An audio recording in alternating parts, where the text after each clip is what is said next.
Welcome to episode 60 of the Creative Train podcast. This episode might be a little bit weird for some folks to wrap their brains around with some of the things that I'm going to talk about, but so be it.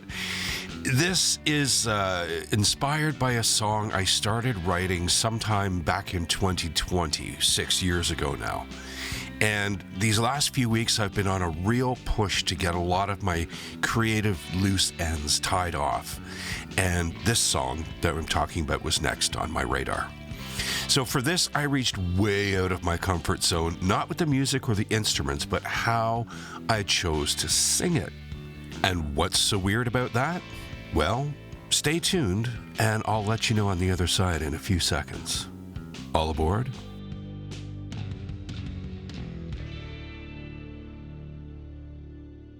So, like I said, this might be a little bit weird for some folks, and I'm not trying to compete with anyone's source of inspiration or anything like that, but I have to explain this song using a series of dreams that I had over a few months. I know some folks say they don't remember any dreams, or if they do, it's just images, there's no sounds, or they might be in black and white, or they just might be like hazy, vague recollections of senses and images and sounds. My dreams are very different, and it's a very real thing for me. I don't put my dreaming down to calling it like the meaningless ramblings of my subconscious. And nor do I think of dreams as just random mental flotsam that has no value, source, or relevance in my daily life. I'm one of those folks who can take control or gain lucidity in most of my dream states. And in doing this, I'm able to push the boundaries of my imagination in designs or any other thing that I really need to figure out. This is a very good thing. But at times, it's really hard for me to pull out of that state. I seem to bob up and down, in and out of sleep, and this can go on for hours. But I do feel that some of my best creations, be it glass, music, writing, or even home improvement stuff, has come directly from being able to see and touch these things in my mind in that state and work them through to various finished states. But sometime in 2020, my dreams took a very different turn. I started dreaming in French. Yeah, I'm not bilingual. I took French to grade 13 in high school. I did well enough at it. I have several friends on social media who are Québécois or Parisienne French, and I've always paid close attention to their posts to better understand their words before I look at the translation.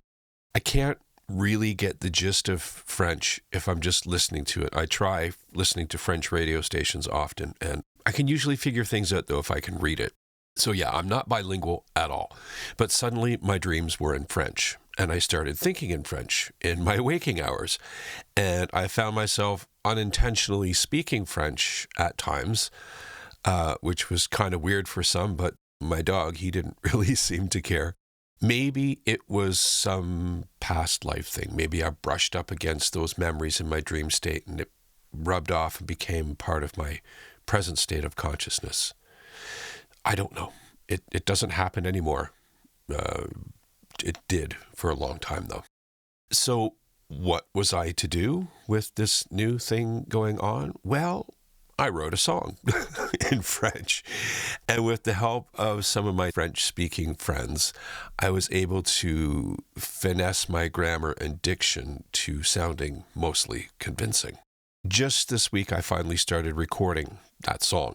There was a 2-line section that I could never figure out the right lyric for, both the how and what I wanted to say.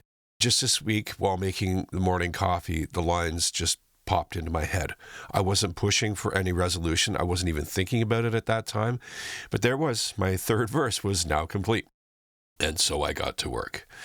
And so far, so good. The song is coming together nicely. It's a very energizing to feel that creative flow from several years ago, finding its resolution and gaining its justice now.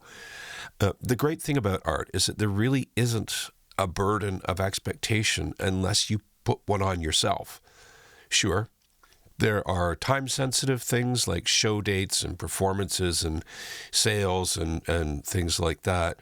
But when you find yourself within or riding a wave of inspiration and you're starting a few hundred things or even just a couple, go with that flow. Ride it out until all the good ideas seem to have been expressed. Sing bits of songs into your phone's voice memo app. Doodle on tissue boxes, whatever you need to do, get those ideas grounded, because you're going to start forgetting all of them if you leave it for too long. You will. In my opinion, there's nothing wrong with having a few irons in the fire, so to speak. It keeps you fresh, and the change of focus from one thing to another keeps your brain and overall creativity engaged and motivated. So in that 6-year span between the inception of the song and my recording it now, I did release an album of other original songs called Isolation Dreams. That was my sort of pandemic project. You can find it on all the main platforms. I've also written and released several other singles of various styles and genres. I've collaborated with other songwriters and poets and visual artists. I started this podcast, and the list goes on and on. But I didn't scold myself for not finishing that song to some self-imposed deadline. I just moved on to other things, knowing full well that when the time was right again, the muse would come back and tell me so. So back to the title of this episode, The Comfort Zone. I left my comfort zone by writing in a language that I have only a very rudimentary command of. I also let this piece go unfinished for many years. I know a few people might be totally cringing at how could I just abandon something in favor of something new, but I just knew that it wasn't time to finish it yet. If I forced it, I wouldn't like the result. For some creative folks, the comfort zone is a safe and familiar place, one where they can feel good about their efforts, energized by their processes, and satisfied ultimately with their work.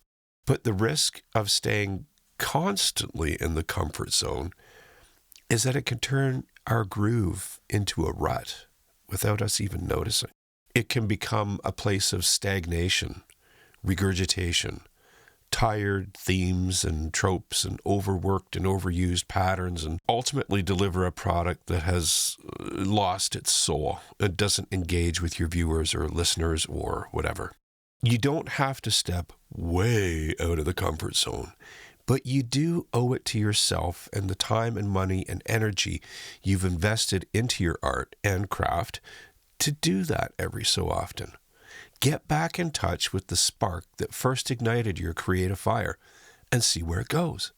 Even if it's just for a few minutes out of your day today, try to do something that you'd never normally do in your creative process, like trying to draw with your non-dominant hand, or, maybe learn a song from a band you don't like.